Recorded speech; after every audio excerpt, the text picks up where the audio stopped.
Testing audio, testing audio, testing.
Good evening, councillors. Welcome to our ordinary meeting of the Greater Hume Shire Council, Wednesday 16th of September 2020. In accordance with Council's Code of Meeting Practice, this council meeting is being recorded and will be placed on Council's website for public information. All present today are reminded that by speaking you are agreeing to your view and comments being recorded and published. I also remind you that if or when speaking, you are to be respectful to others and please use appropriate language. I don't think we've been very good with that in late times. Greater Hume Council accepts no liability for any defamatory or offensive remarks or gestures during this council meeting. I call on Councillor O'Neill to lead us in prayer. Thanks, Councillor O'Neill. Heavenly Father, we thank you for all your blessings. We ask for your strength and guidance throughout this meeting and thereafter as we look to serve the residents of this Shire. We ask for clear thinking and sincere hearts as we approach the business matters we will be discussing shortly. We ask for your blessings upon this meeting, each participant and the work and people they represent. Amen. Thank you. I'd like to acknowledge that this meeting is being held on the traditional lands of the Wiradjuri people, and I pay my respect to their elders past and present. There are no apologies. Are there any applications for leave of absence? No, thank you. Action report from the minutes. Sorry, confirmation of the minutes. I'll confirm that, move those minutes. Thank you. Councillor Hicks has moved and Councillor Schill. Any comments, questions? Prepared to vote? Those in favour? Carried. Thank you. Action report. Are there any queries or questions? Please. Yes, I do have one about that. Given that the Walbundry Community Group is being disbanded, how do we get together with that community to talk about these plans?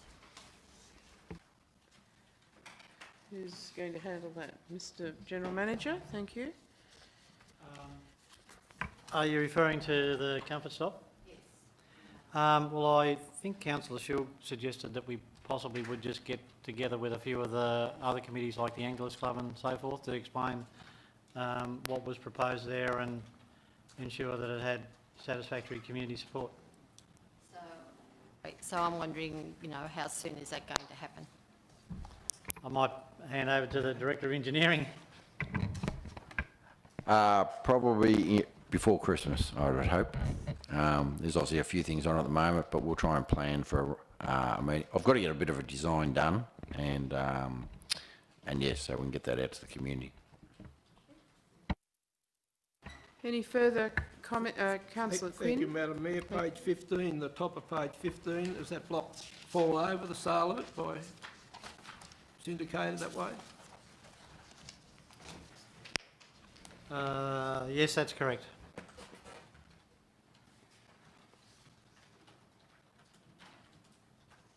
Any further comments, questions? If not, we'll move along. Any disclosures of interests, councillors? Nil? All right. the mayoral minute, which I have put together, and I'll just read through it. Today, I take great pride in presenting my mayoral report. It's very minimalist. However, the last 12 months have been some of the most difficult times during my council experience, beginning in 1987. For most of the residents of our great shire, many have experienced the worst of times, beginning with the very dry season, with a hot early start to the devastating fire season, which decimated some properties in the southeastern area of our shire. And then quickly followed in that area with some very heavy rainfall impacting on the fire-affected ground. No sooner had the fire and summer season calmed down, all of us were quickly coming to terms with the coronavirus infections, not only here but right across our country. I'm very pleased to say and want to congratulate and thank sincerely all the hard-working volunteers within our council staff who stepped up to confront the fire situation, which persisted for several weeks. And they did that unstintingly too, before being brought under control. We cannot thank those people enough for their dedication and their generosity.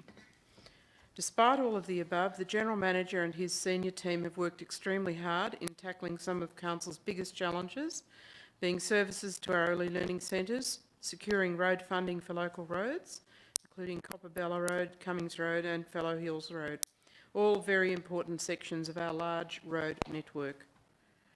All areas of council operations, I believe, are operating well, and grateful thanks are due to all staff for their invaluable input to assist in getting good outcomes for our residents going into the future.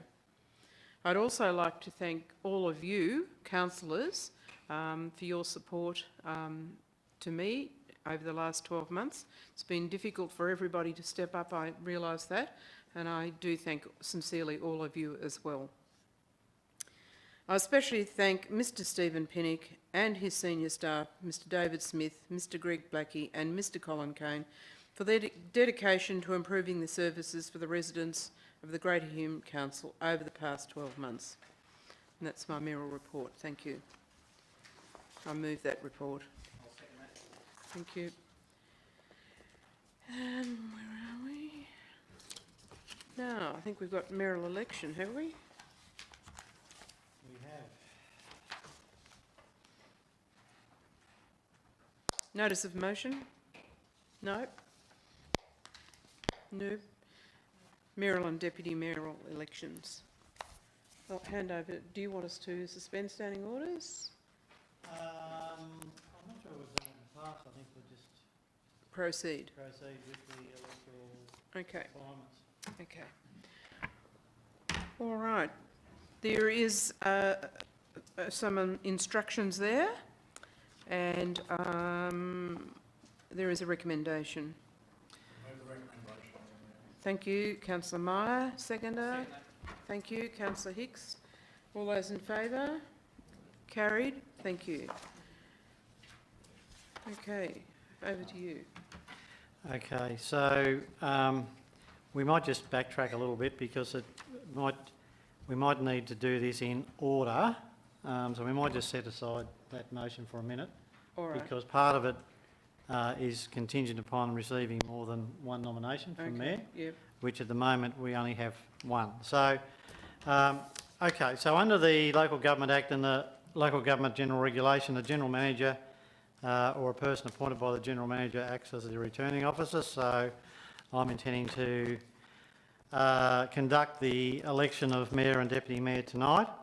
At this point, we have only received one nomination for Mayor, being from Councillor Heather Wilton. Are there any other nominations for the position of Mayor from the floor? No? Well, in that case, then I'll just follow my notes just to make sure I get it right.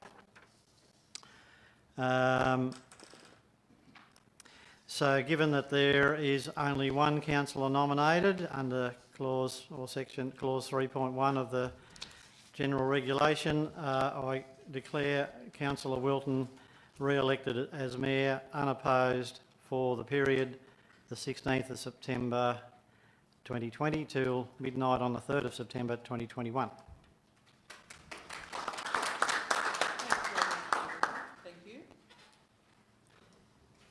Item number 2. Is this how we proceed? It seems a bit different to what we No, it's the same.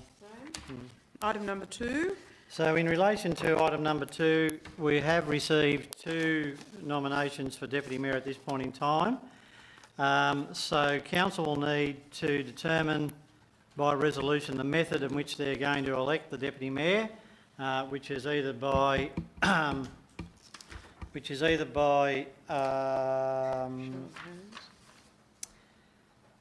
Secret ballot. open ballot or show of hands.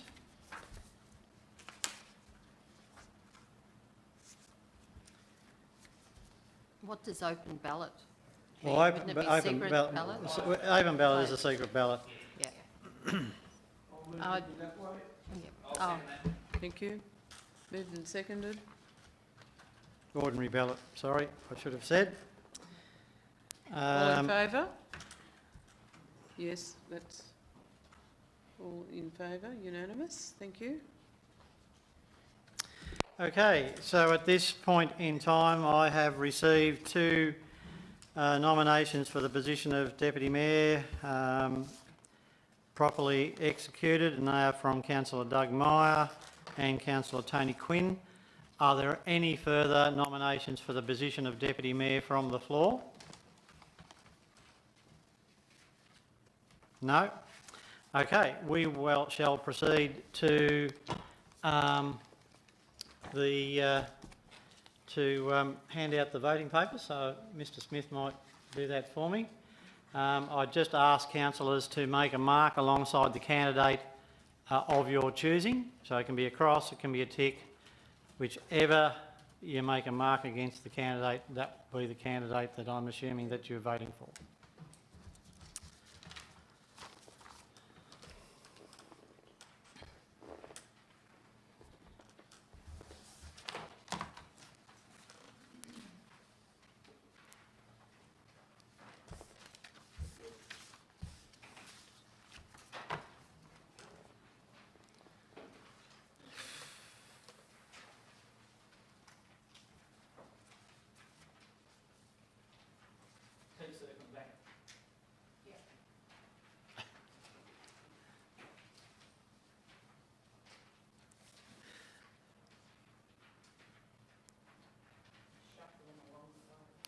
Yes, we'll do that, Councillor Shield.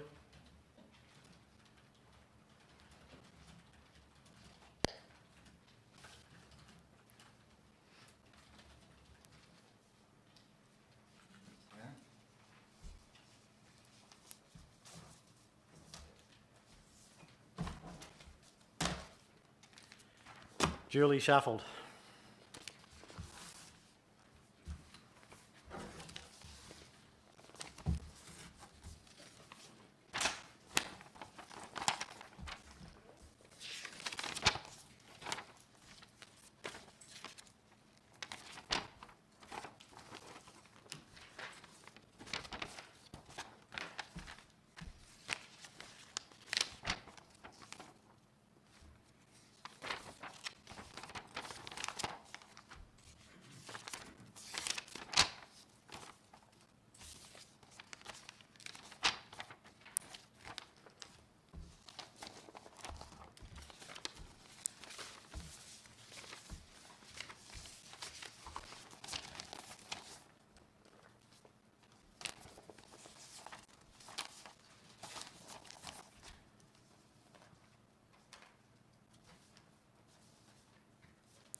Thank you. Okay, so after concluding the ballot, I can declare Councillor Meyer duly elected as Deputy Mayor for the period 16th of September till midnight on the 3rd of September 2021. Congratulations, Councillor Meyer.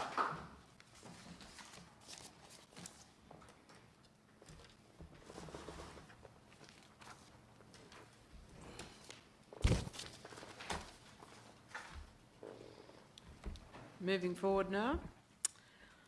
Environment and Planning, item number 1, Policy Development. move the Excuse me, recommendation. Excuse me, Madam Mayor, Councillor we didn't, O'Neill. sorry, we didn't Did we move and seconded the recommendation on the Deputy Mayor? Pardon? It was declared. It was, So it covers 1 and 2. Sorry. that's all right. Councillor O'Neill and Councillor Hicks, thank you. Do you wish to comment? No. Any comments or questions? Any opposition? If not, I declare that carried. Thank you. Governance, council meeting venues and meeting times. Item number. Move the recommendation. Second that. Thank you. Councillor Shulk. Councillor Hicks, seconded. Councillor Shulk. Councillor Shulg, thank you. Any comments or questions? No. Any opposition? No opposition. I declare that carried. Thank you. Appointment of delegates. I'd like to move we suspend standing orders for this. There are a lot of committees to organise councillors for, and there's a lot of gaps as well since Councillor Knight has departed. And I think when it's not easy, and especially in this year, we've heard it's such a difficult year so many times, nearly every day. But we are representing our council when we put our names to these committees, and it's a shame if we don't have any representations, or if the person that's there isn't really dedicated to attending any of the committee meetings, however they're going to be held. So it's a challenge, but there's a lot of committees there to be dealt with. Thank you. Mover that the standing orders be suspended. Councillor Shulg and Hicks. Any further comment? Prepared to vote. Those in favour? Carried. Thank you. So what we might do is, the best thing is to run down, starting at the top and go through, I think. The first one is Axum. It sort of seems to have Yes, disappeared into the ether. it hasn't met for a long time. We'll just leave it there, though, I think. Okay. The Australia Day Committee. We've got 3 people there, 3 councillors.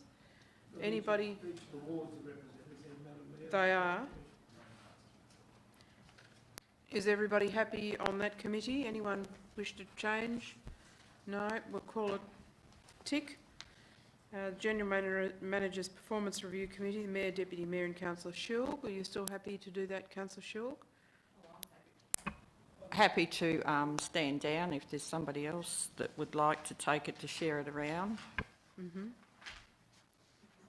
See the full council do the review, seeing it's the final year. Quite a few of us might depart from the scene then. Well, we'd have to have a motion to that effect, I think, because at the moment we've got 3. The only thing I would add, if it's a review by the full council, then I think there should be an external facilitator to assist with the facilitation process, because when it was the full council previously and we didn't have an external facilitator, it was not very satisfactory. No. That's been one of the reasons why it went to this smaller committee, wasn't it? Why? Because this committee was formed was because it can become nasty. And it's more of an interrogation rather than you know, a review. And it's consistent with the guidelines to form a committee for the General Manager's review, but it's a matter for council. But I'm just, from my perspective, I think it would be appropriate that if we were going to go to the full council, then we should have an external facilitator. Madam Mayor, could I make the point that the committee brings forward recommendations and it's the full council that either accepts or rejects them, and they have that opportunity every time there's a succeeding meeting to a General Manager's review. And I think the original reason we went to this committee to do it was because of cost. I can assure you that those costs will have gone up 3 times from that point to this one. The reason why I suggested it, Madam Mayor, was that it's probably my twilight time, I would think, but I would like to see the full council involved in everything. Maybe I have far too much to say, but the other night we had a workshop and I had a lot to say, and possibly nobody agreed with me, but a lot of other people had nothing to say. And I think that everybody should have a comment, if possible, so that we can try and get things right. Not my loud voice be carried or somebody else's loud voice, and that's why I suggested that. And I'd be happy with a facilitator because he'd bring things out that the ordinary person wouldn't think of. Anyway. All right, well, councillors, there is a suggestion. Councillor O'Neill? Sorry, now I've forgotten what I was going to say. No, I'm suggesting that we leave it status quo as it is. And if Councillor Shield doesn't want to be on it anymore, well, I'm quite happy to have a go now that I have freer time. All right, well, I think we do need to resolve. No, I've thought about what the other... We have the opportunity to have feedback into that committee. I know we're asked beforehand if we have any comments to make sure the committee is aware of them before the meeting. Yeah. Well, we've had a suggestion that we have full council, and there are others of the view that we have a committee format. I'd like a motion to that, whichever effect you think. I'll move to that effect, Madam Mayor, That. that we have a general manager's performance review made up of the mayor, deputy mayor and one councillor. All right. Is there a seconder for that? Thank you, Councillor O'Neill. We can move and second this out of... Yeah. The standing order suspended. Is this still in... We probably should come back into council, I would think. And then deal with the motion and go back into standing orders. All right, well, we'll have to resume standing orders, sorry. Perhaps we come back to that at the end of the whole lot. That's Yeah. another way. All right, well, we'll set that one aside, sorry. Let's do that. Grants Committee, Councillor Weston and Councillor Quinn. We'll need another nomination for that. Is somebody prepared for that one? Look, Mayor, I'd like to suggest it be Councillor O'Neill, that way we've got a spread. The spread across the... Yeah. Yeah, is that all right? Are you happy with that? In reality, over the next 12 months, there may not be a lot for this committee to do because we haven't got any community grants this year, but there may be other grant programs that we'll want to perhaps, run past the community grants, this grants committee.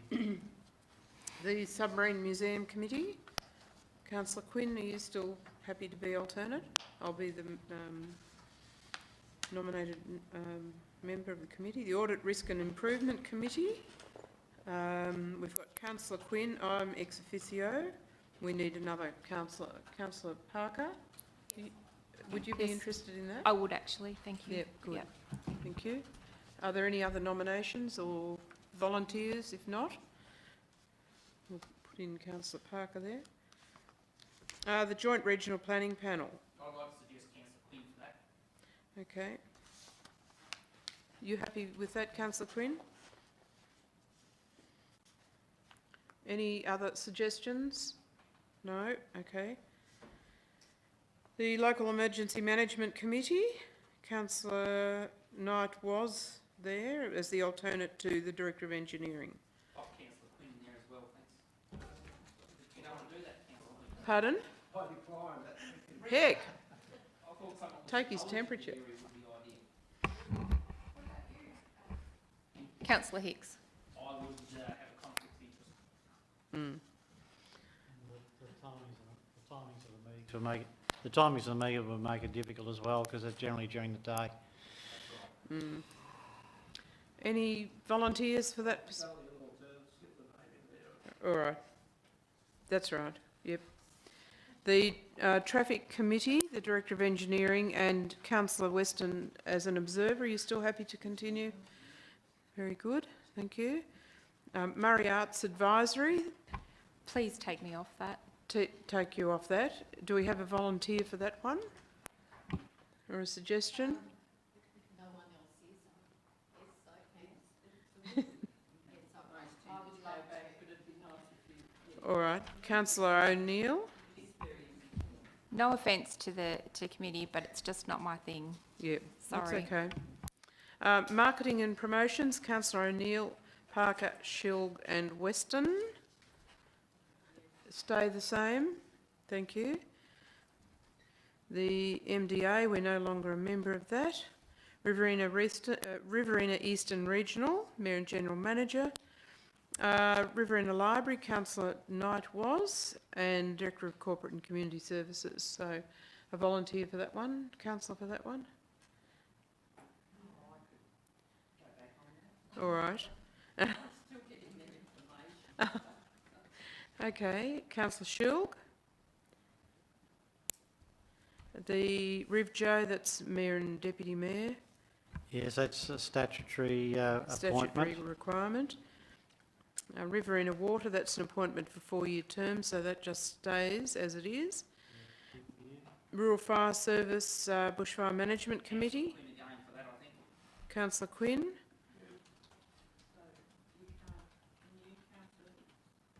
Well, again, they'd be meeting, and it would, I believe, to be a bit of a conflict of interest from my side of the fence on that, so. Softwoods Working Group, I'm happy to stay with that, and councillor Weston is the alternate.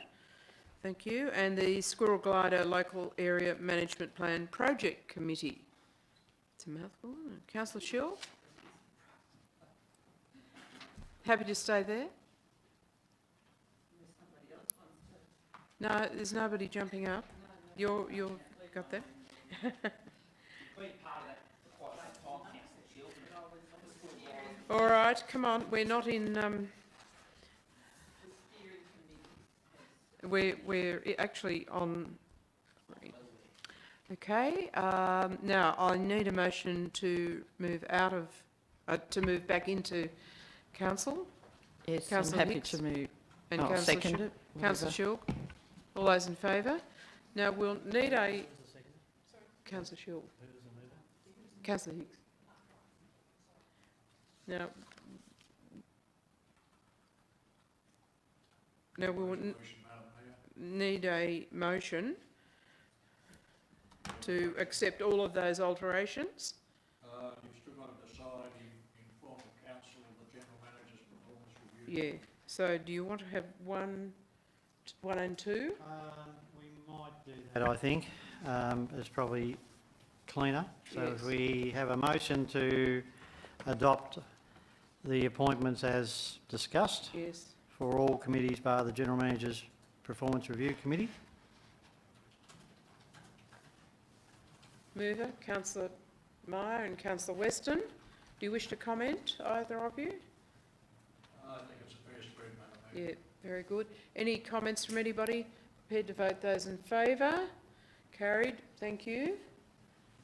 And Mr Quinn has an appointment on Thursday via his iPad to the Teams conference on the Rural Fire Service. I suggest somebody coach him. very good, very good. We'll talk about it later. Now, we have a motion, I need a motion regarding the General Manager's Performance Review Committee or whole. Madam Mayor, I move that the General Manager's Performance Review Committee consists of three councillors, being the Mayor, Deputy Mayor and another councillor. Thank you. Is there, That other councillor, the big councillor over here with the yes, yep, okay, named, yep, good. Is there a seconder to that? Councillor Weston? Thank you. Do you wish to speak any further? I think it's self-explanatory, Madam Mayor. It's a system we've used for the past few years and I believe it's been successful. Thank you. Any other comments? Councillor Quinn? Have to move the amendment, Madam Mayor, that the GM's Performance Review Committee consists of council as a whole, all councillors.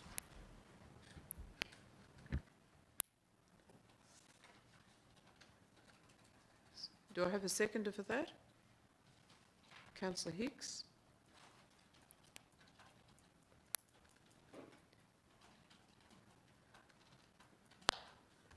All right. Do you wish to speak to that, Councillor Quinn? All right, thank you. So that's an amendment that the General Manager's Performance Review Committee comprise the whole of council. Those in favour of the amendment? Against? The amendment has been lost. So that was Quinn and Hicks in favour, everybody else against.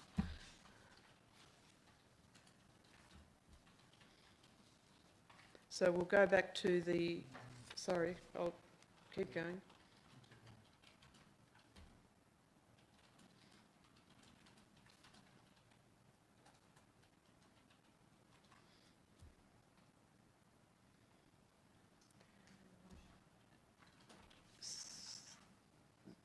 Right, the motion now is in relation to the General Manager's Performance Review Committee, comprise the Mayor, Deputy Mayor and Councillor O'Neill.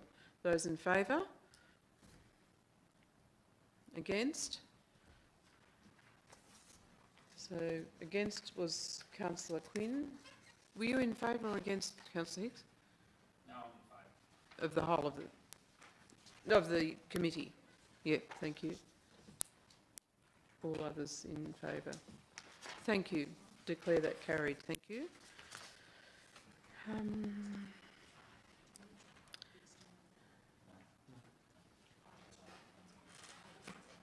Delegations of authority, item number 5.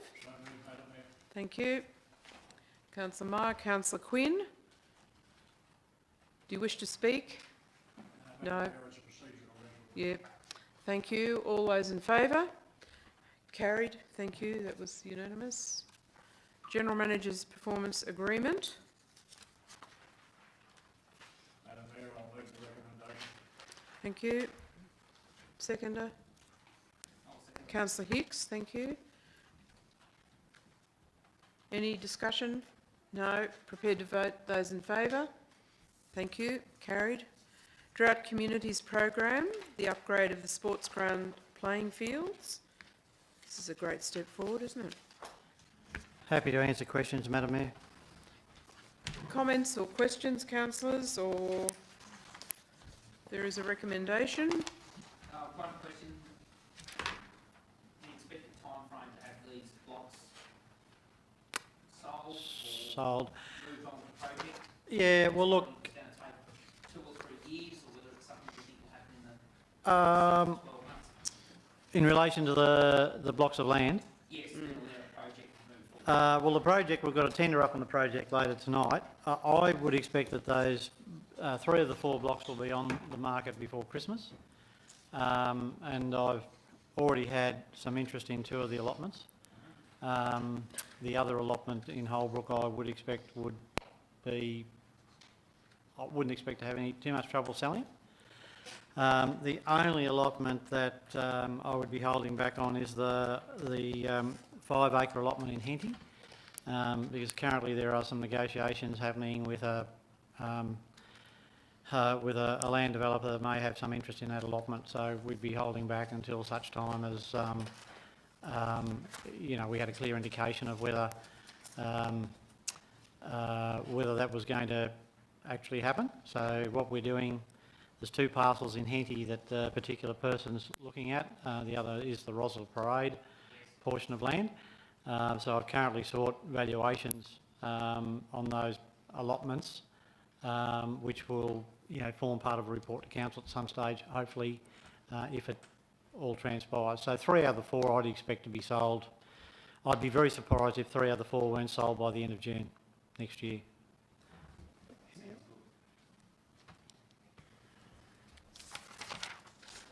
Any other comments or questions? No, there is a resolution there, councillors, or a recommendation. Councillor Hicks. Happy and to second it. Councillor Parker, thank you. Any discussion? Any opposition? I declare that carried. Thank you. Risk and Work Health Safety Policy Review. Thank you, Councillor Hicks and Councillor Shulk. Any comments? No opposition. I declare that carried. Thank you. The virtual annual conference, item number 9.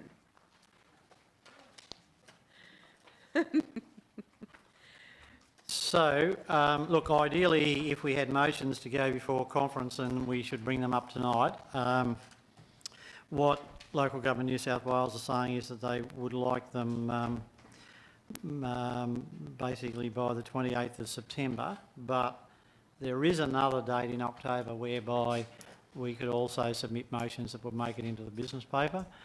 But it's going to be quite a different conference, obviously, this year to past years. But as you can see by the program, they're still allowing a reasonable amount of time for debate. Not sure how that's all going to happen electronically, but I'm sure it can. So, look, I'm not sure whether council's got any motions that they want to put forward tonight, but if not, there is a final opportunity at the October meeting. And depending on what happens with a report later in the meeting, you know, we could be requiring to have an extraordinary meeting, say early October in any case, where we could also consider some issues at that meeting if need be. Question, Mr General Manager. The Mayor explained to me that the conference is going to be virtual, basically 1 day in length with dinner breaks and lunch breaks in between it. Yep. I wonder how much time we have got to debate any motions that are brought forward. Right. Well, just have a look here. So, on Annexure 5 is the draft program. So, what they're saying is that the morning, or from up until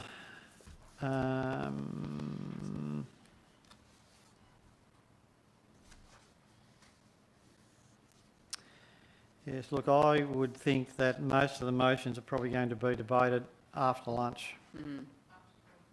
Yep. Yes, look, it's a, you know, it's a tricky time, unfortunately, in a lot of aspects of it. But look, I'm sure there'll be some motions brought forward, and you know, they are looking at doing a little bit in the morning as well by the look of this. So from 9:05 to 9:45. They're saying that's the opening of the state conference, including adoption of standing orders, presentation of auditors' report, general financial report, operating report to members, business sessions and consideration of motions. So I would think that, yes, there's not going to be a lot of time there, but there'll be sort of 4 hours in the afternoon. Thank you, Mr General Manager. You know, I've got this pet peeve about emergency services levy, but I don't think the time's going to be available to properly consider it. Yeah, look, it's, I think in the current climate, the feedback that we're getting from the government is that it's probably not a high priority of the government to look at changing the structures of, you know, how, I suppose, fees and taxes are charged necessarily.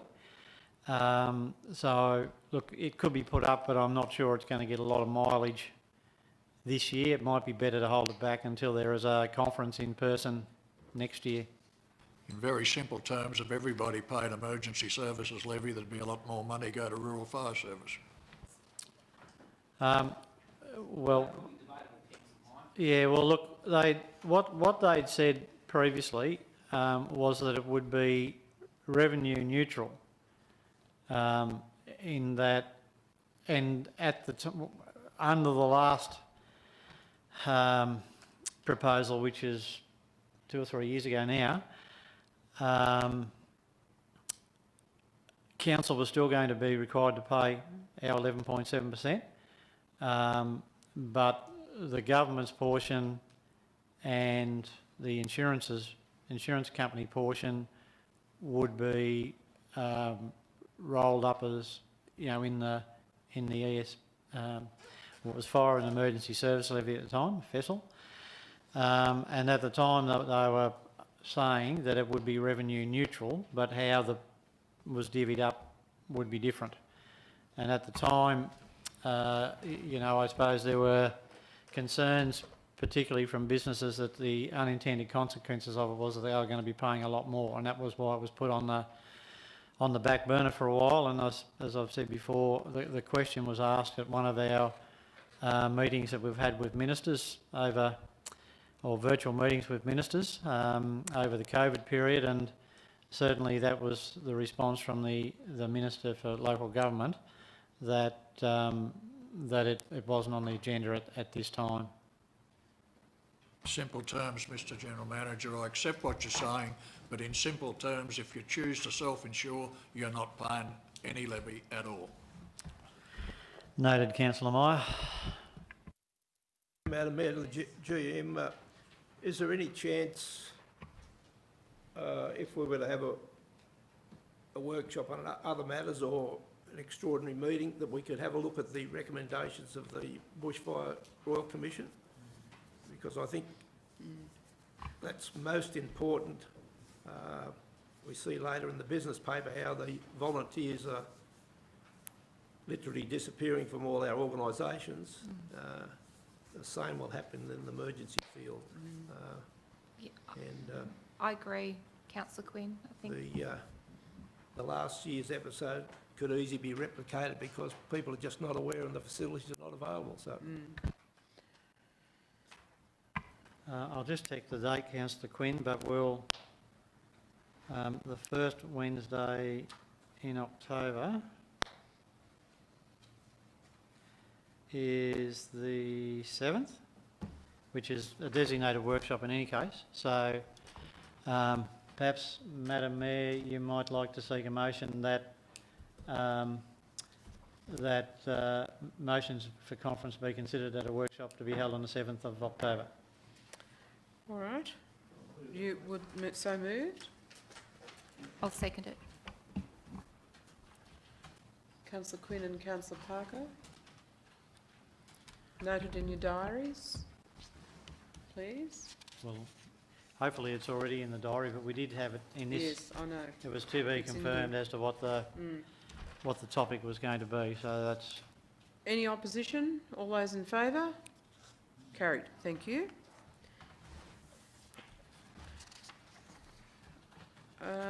Item number 10, New South Wales local government elections. Thank you.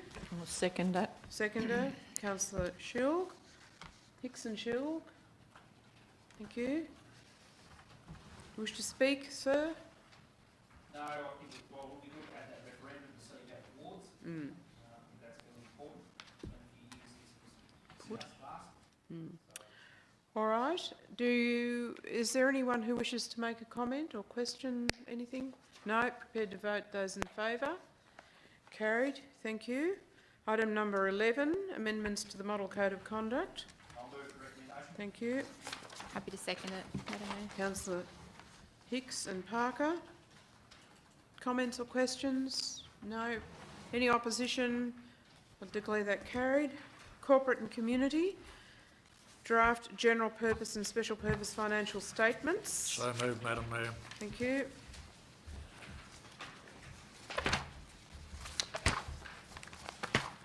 Any comments or questions, councillors? Thank you. Councillor Meyer and Hicks. Madam Mayor, I might make just a couple of Mr. comments Smith, if yes. I can.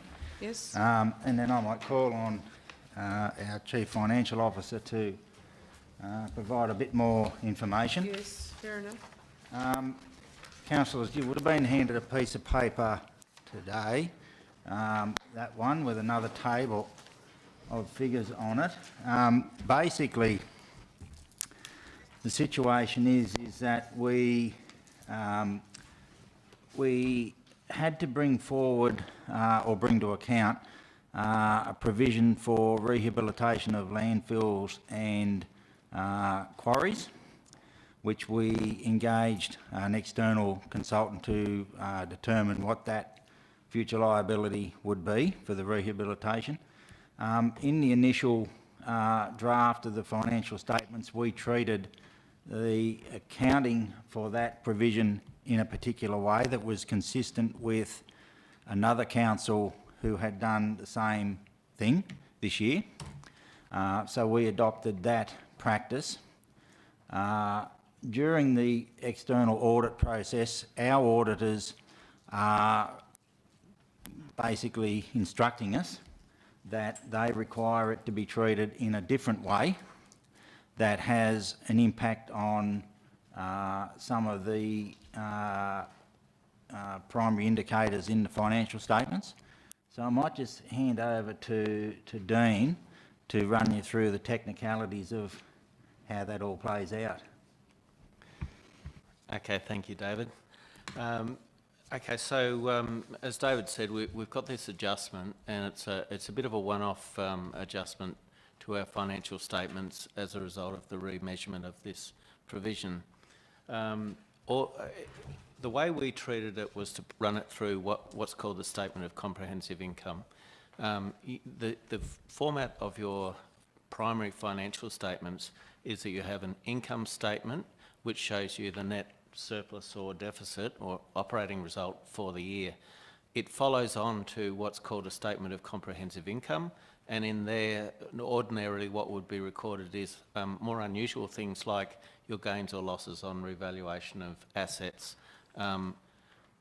We noticed that another council had treated this as one of those items, and so we thought it was fair to put that in there. But in reviewing the accounting standards that deal with statement of financial presentation of financial statements, really the provisions that relate to Statement of Comprehensive Income don't include an adjustment for a provision such as this.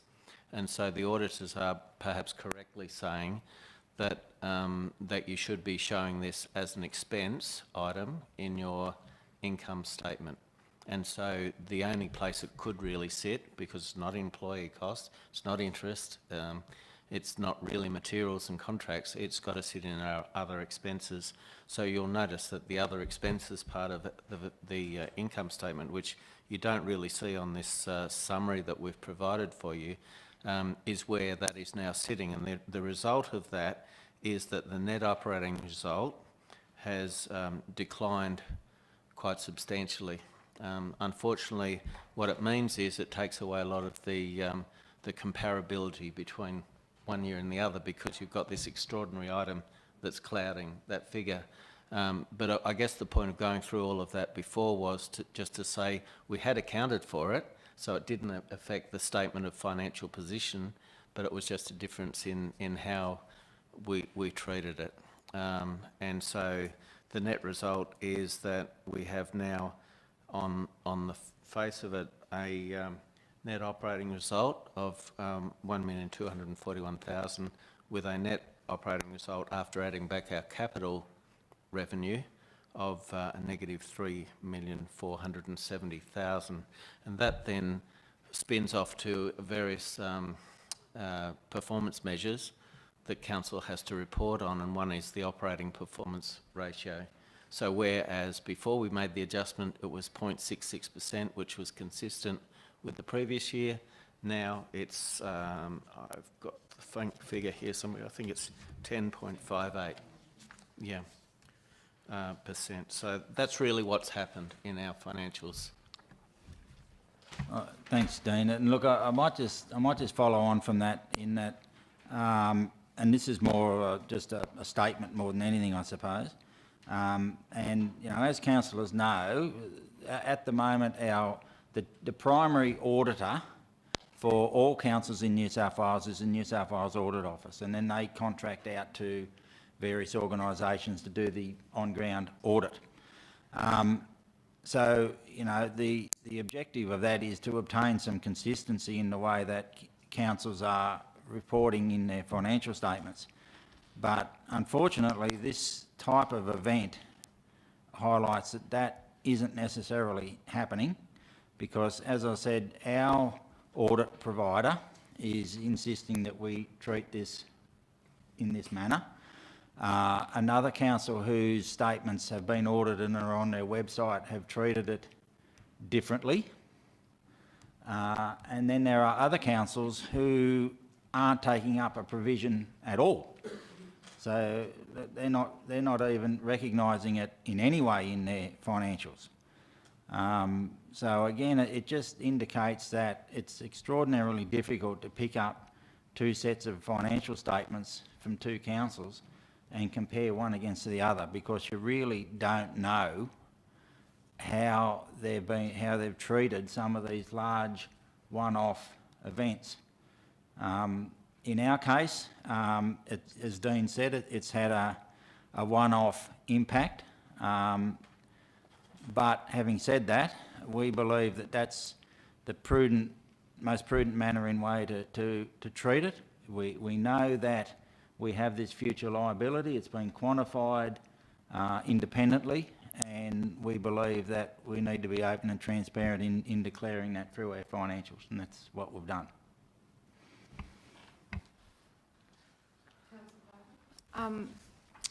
Can I just ask, will that significant increase, flag alarm bells with an audit with the department? No, because I think that it's clear what has caused it, and that it's a one-off thing. I think that what would have raised more alarm bells is if we had have tried to hide it or ignored it completely. I think that's, I think that by being open and transparent, I think we're just saying it is what it is, and we're recognising. I think if we tried to hide it, or, as I said, like some other councils who aren't taking up a provision at all, I think that to my mind, that would raise more alarm bells. David, could I just add to that this matter was referred to the Auditor General before we made the adjustment, and this was their preferred method of treatment. Any further comments or questions, councillors? If not, there is a recommendation there, and it's been moved and seconded. You prepared to vote on that? All in favour? Carried, thank you. Policy developments, item number 2. Thank you. Moved and seconded. Councillors Hicks and Quinn. Any opposition? If not... Sorry, Madam Mayor, I might just make another comment on this one, if I may. On this one? Yes, Yes, just in thank you. relation to the policy development, in particular the investment policy. Yes. Councillors would have noted that we've made some fairly significant changes to this policy. And look, as we know, we're in extraordinary times at the moment, and we felt that it was prudent to substantially tighten up on our investment policy and the way that we place our investments, to really highlight and really underline that the preservation of capital is our primary focus at the moment, particularly at the moment.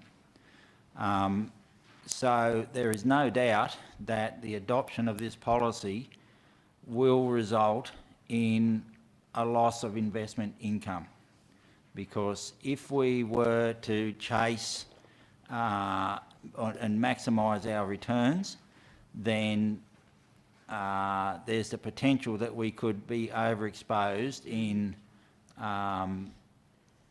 some areas.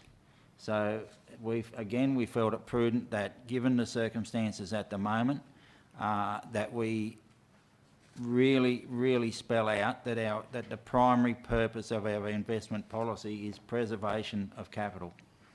But that will, as I said, come at a cost. But I think at this point in time, it's a cost we have to bear.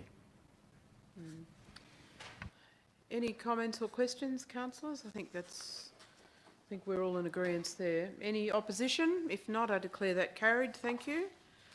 Greater Hume Children's Services Operations. Move the recommendation. Happy to second it, Madam Where Mayor. are we? Over here. Moved Councillor Hicks and Councillor Parker. Comments or questions? Yes. Prepared to vote. Those in favour? Carried. Unanimous. Thank you. Carabost Hall. Moved. Councillor Hicks and Councillor O'Neill. This is disappointing, but sign of the times. Yeah, I have a question, Madam Mayor. yes. We're bringing Carabost Hall into this same group as what the Walbundry Hall wants to be brought into, etc. What's the added cost to council in doing so? I'm happy to comment on that. Look, I think I don't think there would be any added cost, to be honest. You know, we gave each of the hall committees a fairly modest, I have to admit, fairly modest annual allocation to help them with minor expenses and so on. So rather than those minor expenses being paid by the committee out of funds that council's already given them, we'll just be paying them directly. We're always responsible for major maintenance or any sort of capital upgrades. So, look, I don't expect it to have a negative budget impact, no. I suppose that the hidden cost, if you like, is potentially some additional staff time in relation to the day-to-day management of the facility, taking bookings, those sorts of things. Can I ask a question, please? How many of our halls are still being run by a Section 355 committee? By 355s. Yep.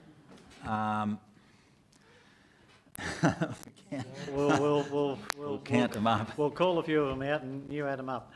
So there's Barham and Brock, definitely. Gendera. Gendera and Waller. Lanky's Creek, Little Billabong. No, Colcairn's not. not. Henty's, Holbrook's not. Yeah, so I'd say about six. Yeah, 6, I think. Womargama, 7. Cookadinia, 8. All right, Councillor Meyer. Very good, thank you. All prepared to vote? Those in favour? Carried, thank you. The classification of council land. I'll move There's that a recommendation there. Councillor Shilg. Councillor Hicks. Do you wish to speak, Councillor Shilg? No, it's self-explanatory, I think, and there's been lots of renovations and things going on there. Thank you. Prepared to vote, councillors? Those in favour? Carried, thank you. Morven Tennis Court Committee, relinquishing the status of the committee. It's a recommendation. Thank you, Councillor Second. Hicks. Councillor Weston. Madam Mayor, Yes. they still play tennis there or not? No, they haven't for, I'd say, 5 or 6 years, Councillor Quinn. Any discussion? Prepared to vote, those in favour? Carried, thank you. The nomination of Council's native title manager. Thank you, Councillor Meyer. Happy to second. Councillor Parker. Any opposition? If not, I declare that carried. Walbundry Progress Committee, the relinquishing of the status of that committee. With sadness, I move that motion. Yes, yeah. Councillor Shilg has moved, Councillor Weston seconded. Yes, it's a bit disappointing, isn't it, once again? Any opposition? If not, I declare that carried. Tenders for rehab works on 4 recreation reserve ovals in Greater Hume local government area. Thank you. I'll second it. Very good. Councillor Hicks and Councillor Shilg. Sorry, O'Neill. May I ask a question? Yes, certainly. When are the works going to start? Mr Blackie, sorry. Following, if this report gets adopted tonight, I would expect spraying to be happening within a week or 2. Obviously, we've got to make time while the weather is suitable to get these works done, and I assume it will happen promptly, because all the physical works in establishing the, I guess all the oval works need to be done by Christmas, so that the turf has the time to establish before the football season. and that's where it sits. So I assume things will happen very promptly on the grounds, which involves initially spraying out the initial kike that's on the grounds over the next couple of weeks. That'll be the first step. Thank you, Mr Blackie. Yes, one question, Madam Mayor. There Yes. seems to be a wide disparity in the tendered prices. Why? Is it that Because they can. volatile? Is it? I would say more likely there's a couple of companies that are a lot further away and they just and they've got overhead costs they've got to deal with, and you've got a couple of companies one company that's close by and one that's pretty competitive and they've put in a good price. But I think the other companies a lot of subcontracting is happening with them, and I think they're just putting a profit margin on it, is my best guess. All right, Councillor Weston? Just a question for Mr Blackie. How confident would you be that the Macedon-based company would be able to get the job done here? I'm very confident. Like you said, as mentioned in the report, they've already got a crew based in Sydney finishing off an oval in New South Wales, and in discussions with the owners, that crew is preparing to come down here, subject to being successful in that regard. So I'm quite confident, and they've done many jobs to a great satisfaction, what I've heard, so I have no problems. Any other comments or questions? No? Yes, please, Madam. Yes, sorry, I Councillor don't know Shield. whether I'm cynical or what, but we have the explanation of the methodology, but 99% of the time it ends up with the one that's the lesser price. Is that just my cynical overview of looking at the graphs or the quotes? I'm Because happy it to just answer this, sometimes Greg, if you seems, like. does that necessarily mean that that one's the best? Yeah, look, you're right, Councillor Shulg, and look, given that, I've got my fingerprints all over the procurement policy and procedures, it is heavily weighted to price, you're quite right, and there has been some discussion around, whether that can or should be, reviewed. We've developed contract management plans and the like these days, as well, to manage or to assist in managing and keeping documentation on contractors throughout the process of a tender. So what's been said to me, well, if we're getting, if we're making all these judgments on a contractor through the tender process, well then, perhaps the performance of that tenderer should have more impact than what it does at the moment. Because you're right, unless there are, unless a contractor that's got a good price has been quite unsatisfactory before, it's difficult for him to get beaten. But look, the other side of the coin is, the nature of our council is that we're going to be, we are going to be very price sensitive in most occasions. But there are times when, and the job at Urara Gap was a classic example where we did actually accept a tender that was probably $200,000 above the lower tender because we did have concerns with the ability of a particular contractor to complete the work. So, but I think you're right. We do need to review that procurement policy and procedures to make sure we get those ratings right, so that price plays a big determinant. At the moment, it's 60% basically of the assessment.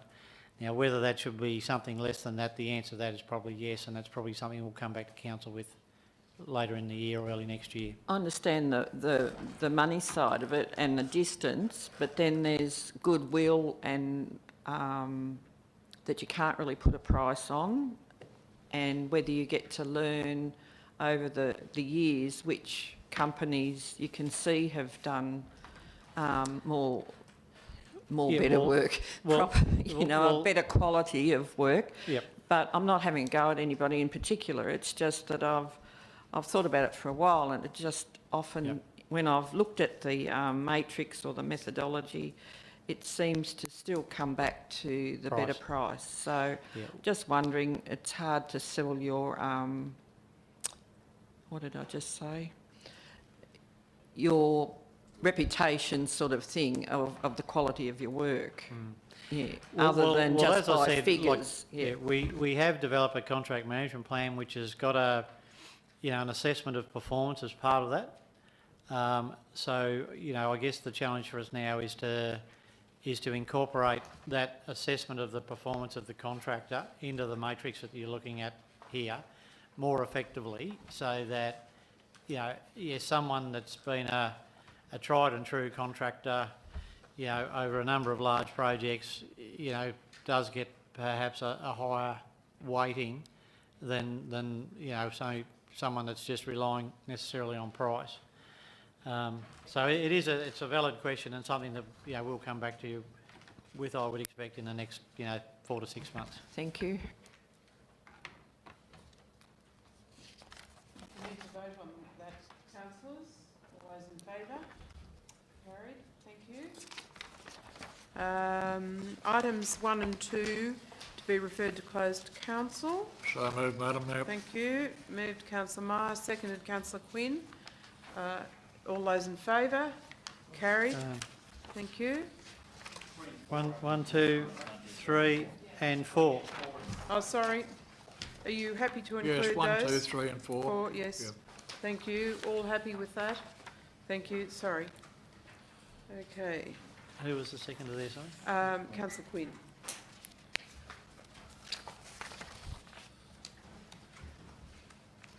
All right. Item number 3. No, No. Part Funds. B.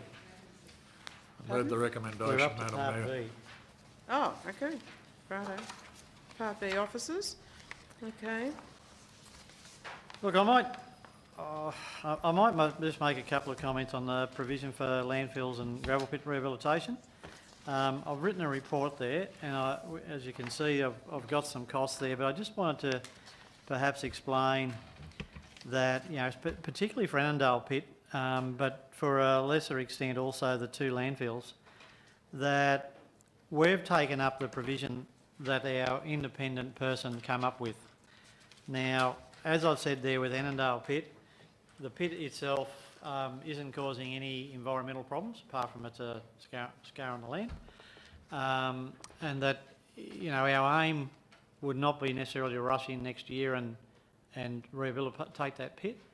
But there is the potential, with a lot of works proposed over the next decade on Gingellic Road, that we may get material that would allow us to rehabilitate that that pit at a lower cost than what has been estimated by the external consultant.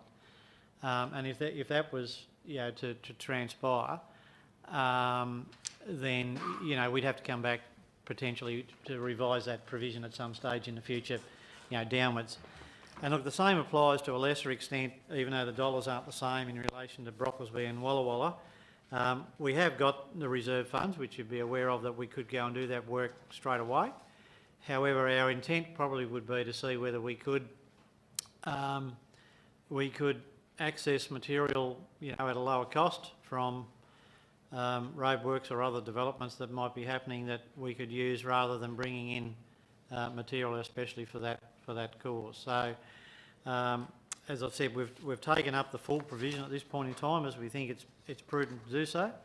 But we would be aiming that, longer term, that we might be able to do it more effectively than what we've got outlined in this report. Thank you. Councillor Quinn. To the GM, we're responsible for the rehabilitation of these pits because we've been sourcing gravel there over the years. Is that the way it is?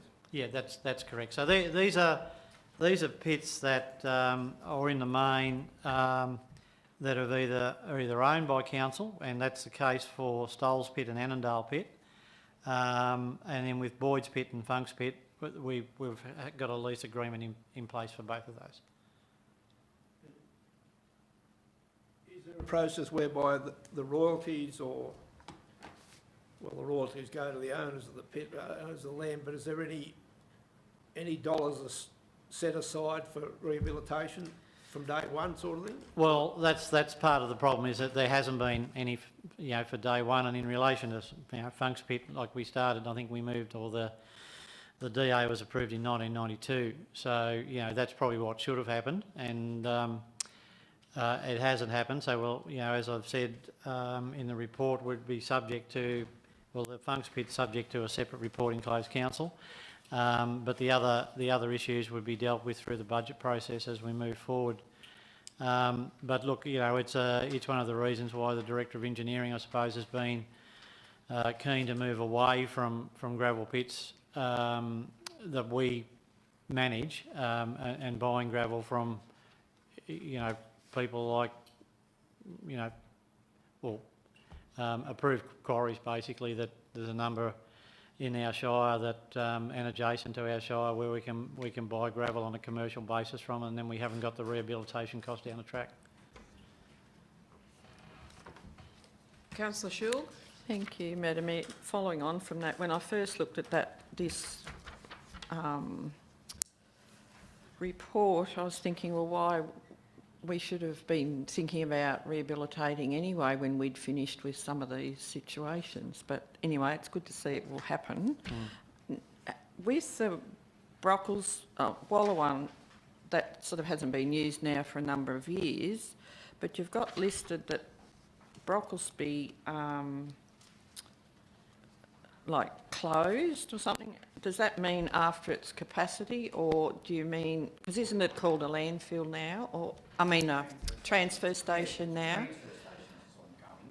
Yes. The transfer station is ongoing, the landfill is closed. And Tidy up the The- actual landfill and yes.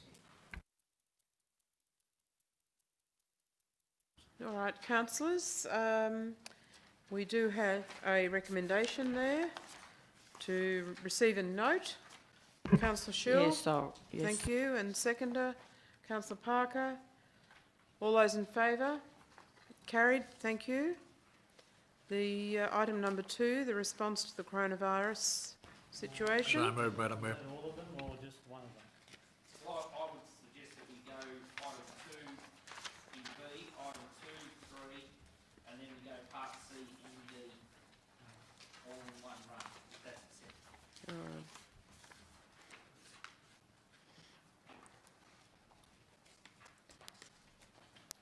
Do you wish to speak, Mr Pinnock? No, Madam Mayor. No? So I think Councillor Hicks has moved that Moved. we receive a note 2, 3, C and D. Correct. Seconded, Councillor Quinn. Oh. No, That's been carried. that's been carried. Yes, Yep, there. so 2 and 3 and C and D. Yep. And Yeah, Councillor and- Quinn. Yeah, Councillor Quinn. Thank you. Comments or questions, councillors? Councillor Schill? Sorry, yeah, I had a couple of questions, please, in regard to, in C, I think it's under, in the Rangers reports, with illegal, we've got the RID illegal dumping system. Is it possible to have that, a signage or something like that, put it where we have Vinnie's collection bins to help prevent illegal dumping? Well, it is illegal dumping when they don't just put clothes in the bin. I know it's a tricky one. If there's anyone that can, and the Burrumbuttock Hall toilet, I'll say them all at once. Burrumbuttock Hall toilets, how are they coming along? The shower. Shower? what Yep, about- nearly complete. I was there the other day and having a look. We're just, it's almost operational. We're just going to put a new septic tank in, which we're just waiting on the contractor to do that. But they will still be operational very shortly. I'm happy to look into the signage around the donation bins and the like. Can be a bit of a problem. I don't think we've got quite the problem of other council areas, but you can get a lot of unwanted donations. But bear in mind, for the ones that have a presence in our shire, there is some bins that aren't associated with the local group that I'm aware of in Colcan, but where it's like a local charity, we do let them take unwanted donations to the landfill for free. Right, And okay. that goes some way to offsetting the problem. You're always going to have a problem because people are opportunistic and they'll, you know, they'll take that opportunity to make the donation if it suits them. But for quite a long time, we have let those organisations take those materials to the tip for free, and generally they've been happy with that. Thank you. See, one under capital works, there's Gerodgery drainage works listed in a couple of places. At some time ago, we were going to do some more investigation with water over there. Is that as a result of that, or is this a separate drainage issue? Was it septic or something? Sorry, Mr. Right. Blackie. Yep, happy to make the answer. No, in relation to this, the drainage in there, it's in relation to stormwater drainage, which we've done a design for, and it's a job we're going to put out to tender shortly. Obviously, we can't put drainage for the entire village, but we're going to do a substantial amount, which we've costed, and we will be putting that to tender shortly to undertake that. In relation to septic and sewerage and other things, that's obviously council would like all our villages to be on sewerage, town sewerage, rather than septic systems because of the small blocks they are. It's just been part of history over time that a lot of small houses had septic tanks that may have worked well, and when there was not reticulated water to those villages, once reticulated water came, obviously the use of water went up and septic tanks don't work so well. So we're looking at that through our IWCM process, which is the Integrated Water Cycle Management Program, to try and put on the radar the state government that we're trying to chase funding for the installation of sewage systems in specifically Gerodgery and Woolmargama, because they're our two problematic towns, or villages, should I say. But it's a process we've got to go through to get funding, because, as we all know, it will take a few $1 million to fund to build those, and council doesn't simply have those funds at the moment. So it has been looked at as part of our IWCM for all our water and sewage upgrades in Greater Hume, and that's where that's up to. The other work is purely stormwater drainage that we intend to construct over this summer period. Thanks, Mr. Black. It was just on one of the road trips I remember where we were looking at designing or investigating the drainage. Very good. Madam Mayor, could I have a question to Mr. Kane, please? Possibly. Mr. Kane, could you tell us the opening dates for the swimming pools throughout the Shire? It's about, I think it is the first weekend in November. First Saturday? Yes. All right. I'll jot that one down, thank you. Rightio. All right, at this point, we've got a matter of urgency, councillors. That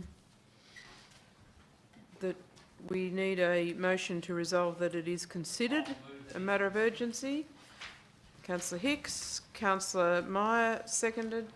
All those in favour? Carried. Thank you. Now, the matter of urgency is an offer to purchase. Correct. Lot 9, DP 1185262, 10 Enterprise Drive, Holbrook, Industrial Estate. So this is the closed council, this one then? Yes, the report is to refer it to closed council. So that's what we're looking for, a mover and a seconder. We need a mover and seconder yeah. that it is. Yeah. All right, Councillor Parker and Hicks, all those in favour, carried. Okay. Now, there is a recommendation. Move the recommendation. No, we had It's a recommendation. we had Councillor Hicks and Councillor Meyer move that it was a matter of urgency, That's and right. we've had. I thought we had Councillor Parker and Councillor Hicks move To the move recommendation. Yeah. Okay. All right. Do you wish to speak? No. Okay. Are there any questions? Are you prepared to vote? Those in favour? Carried. Thank you.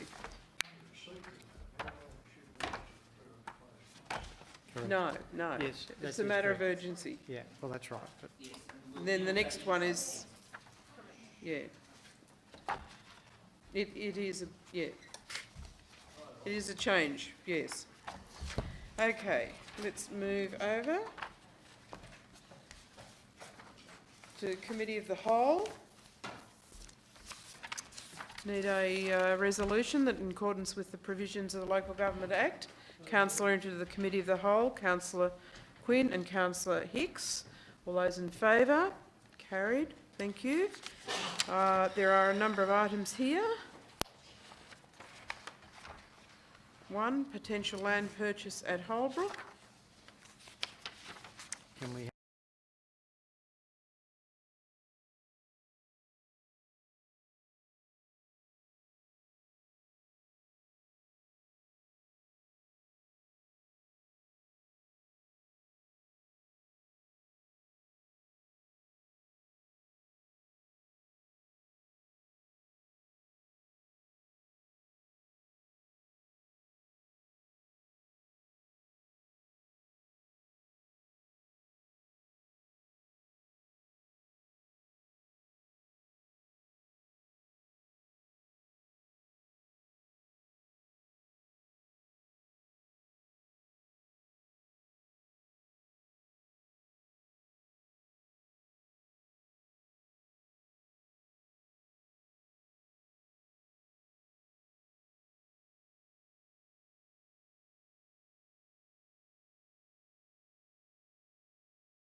5,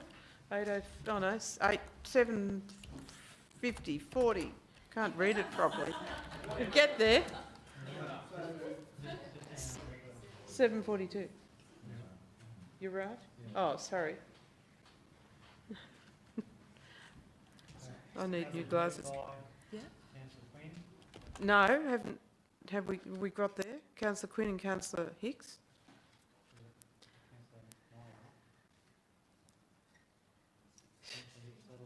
That'll do.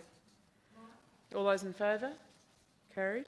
Recommendation of the closed council, the foregoing report and recommendation of the closed council committee of the whole be adopted. Councillor Meyer and Councillor Weston. All those in favour? Carried.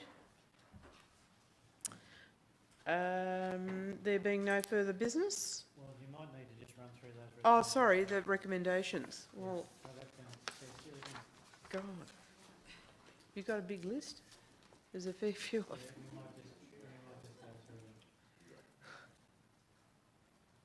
No, further back.